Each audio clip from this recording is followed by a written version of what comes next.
The courtyard smells like fresh bread. It always does on Sunday mornings in this part of Berlin, in this quiet block of pale apartment buildings wrapped around a shared garden. Bicycles lean against the wall. A cat sleeps on the windowsill of the ground floor. Children's chalk drawings fade slowly under the weekend sun. And in the middle of it all, Clara Vogel is laughing. She's setting out a tray of pastries on the communal table, the same as she does every week. Her neighbors drift toward her the way people drift toward warmth. Elena Brandt, who lives 2 floors above, calls her the heart of the building. Old Mr. Hoffman, who trusts almost no one, trusts her with his spare key. Clara has a way of making people feel chosen. She remembers birthdays. She remembers the small things, that Elena's mother is sick, that the beggar's son struggles in school. She listens like nothing else exists. At the edge of the courtyard, her husband Marcus stands with his coffee, watching her. He isn't smiling. He used to be the one who made people laugh. Now he stands slightly apart, like a man standing outside his own life, watching someone else live it.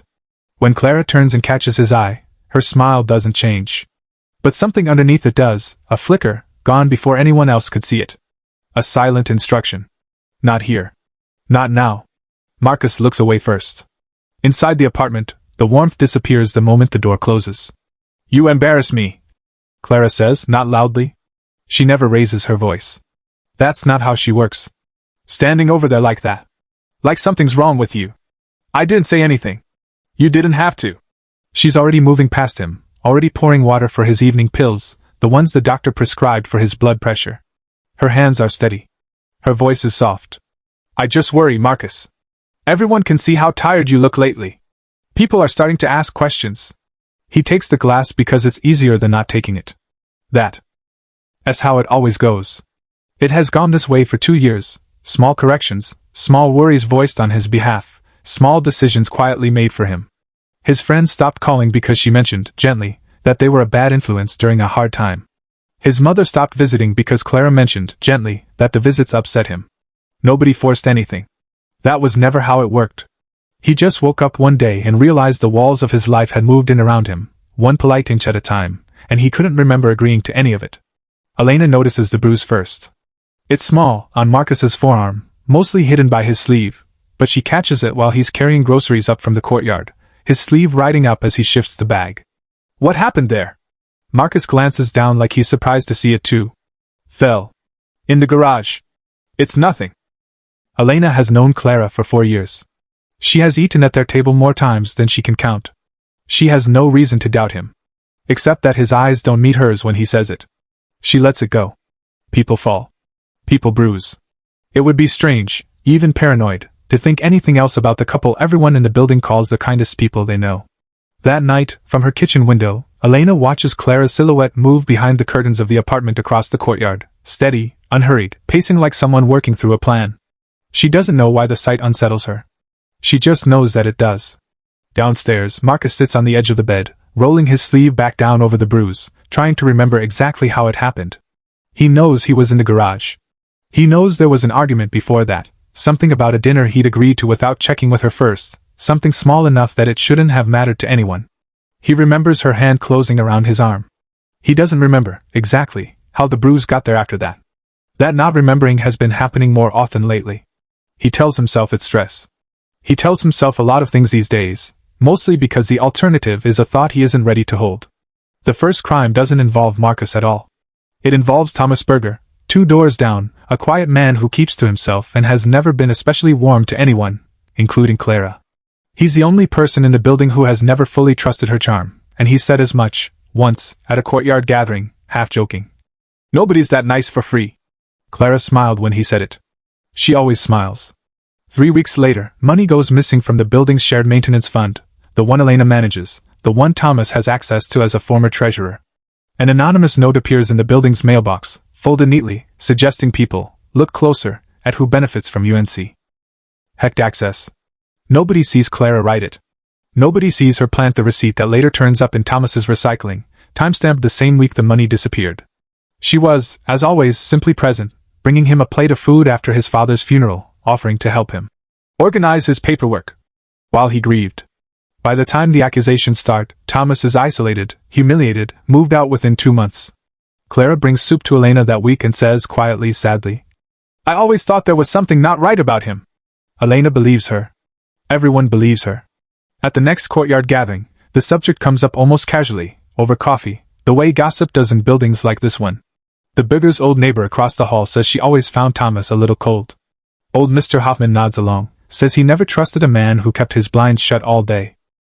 Nobody defends him, because nobody has any reason to, and Clara, standing at the edge of the group with a tray of pastries, says nothing at all. She doesn't need to. The story is already writing itself, the way it always does once enough small suggestions have been planted in enough small conversations. That is the whole design. Not a single act of violence. 100 small, deniable touches, each one invisible on its own, each one steering the story exactly where she needs it to go. Marcus's health starts to slip not long after. It's subtle at first, dizziness, nausea, a tremor in his hands he didn't have before. The doctor runs blood work and finds nothing conclusive. Clara sits beside him in every appointment, holding his hand, answering questions before he can, painting a picture of a devoted, exhausted wife caring for a husband whose mind and body are quietly failing him. He's been so forgetful lately, she tells the doctor. Confused. I worry it's something serious. Marcus wants to say that he isn't confused. That he remembers, clearly, the taste in his coffee some mornings that isn't quite right. That he remembers finding an unfamiliar bottle in the back of the bathroom cabinet, and Clara's face when she saw him holding it, calm, too calm, the practiced calm of someone rehearsing an answer before it's needed. But when he tries to say it out loud, the words come out wrong. Slower. Thinner. Like his own voice is a language he's forgetting. At night, lying in the dark beside her, he stares at the ceiling and thinks, something is happening to me, and she is the only one who would notice if I disappeared. That thought terrifies him more than anything else. He starts writing things down, small notes on his phone, hidden in an app he thinks she doesn't know about. Dates. Symptoms. The taste in his coffee. His own handwriting, when he reads it back, looks unfamiliar to him, shakier than he remembers it being a year ago. He thinks about telling Elena. He gets as far as standing outside her door once, hand raised to knock, before the thought arrives, cold and immediate, what would I even say? That my wife takes too much care of me? He goes back downstairs. Clara is in the kitchen when he returns, humming, stirring something on the stove, and she looks up at him with that same warm, easy smile she gives everyone.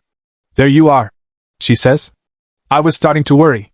He sits down at the table because it's easier than not sitting down. The collapse happens on a Tuesday, in the stairwell, in front of two neighbors carrying laundry down to the basement. Marcus goes down first, a sound like a chair falling over, except it's a person. His face is pale, his lips faintly blue, his breathing shallow and wrong. Elena is the one who reaches him first, shouting his name, shouting for someone to call an ambulance. Clara appears seconds later, and the sound she makes is exactly what a devastated wife should sound like.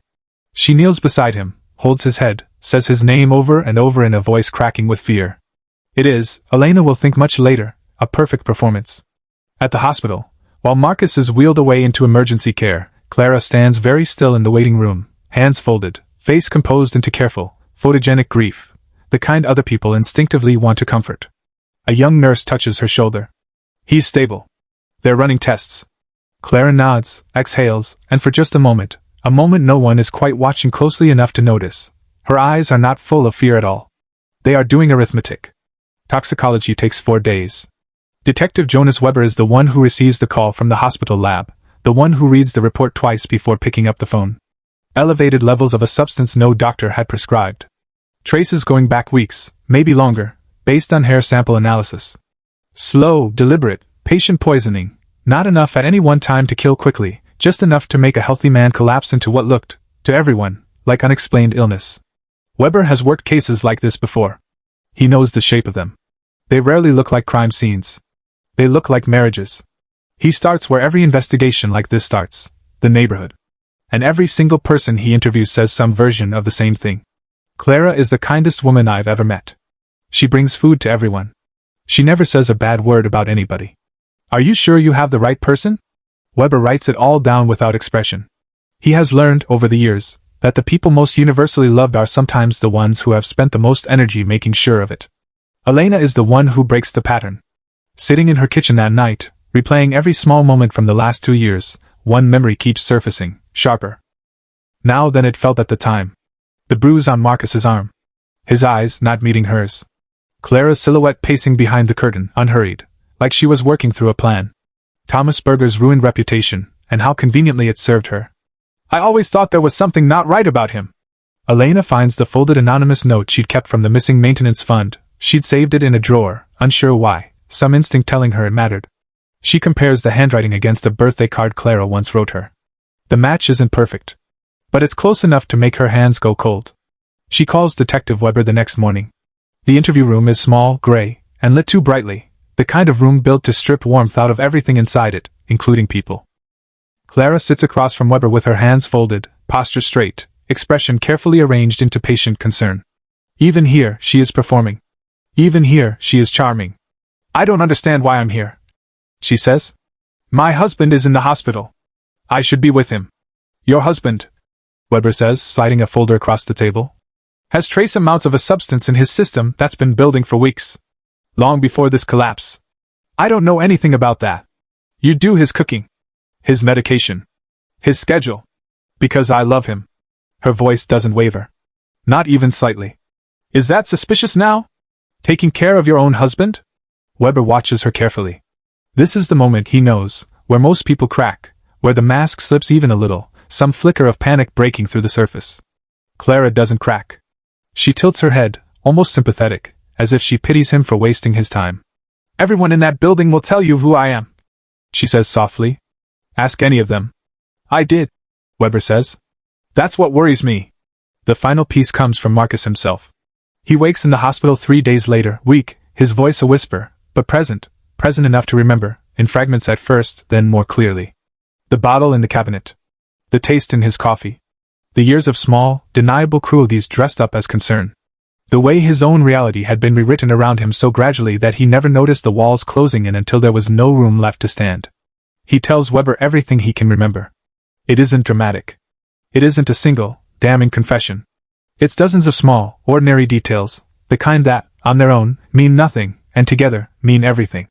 That's usually how it works. The truth doesn't arrive all at once. It arrives the way the harm did, quietly, patiently, one small piece at a time, until the whole shape of it is impossible to unsee. The arrest happens on a Sunday morning in the Artyard, with the smell of fresh bread still in the air. Clara doesn't run. She doesn't cry.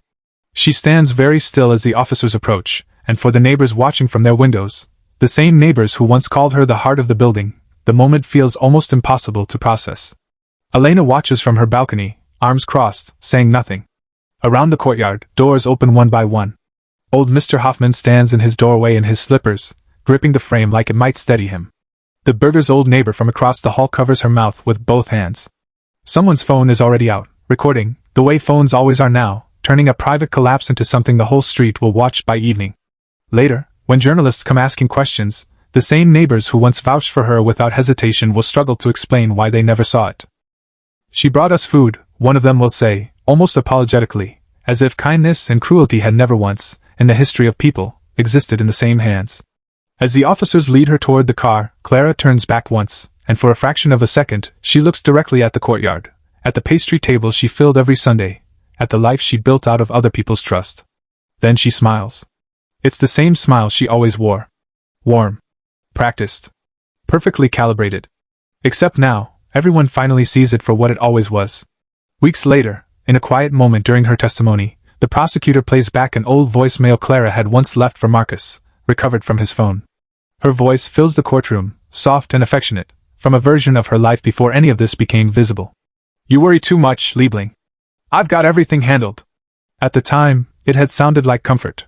Now, replayed in a courtroom full of people who finally understand what those words had actually meant, it sounds like something else entirely.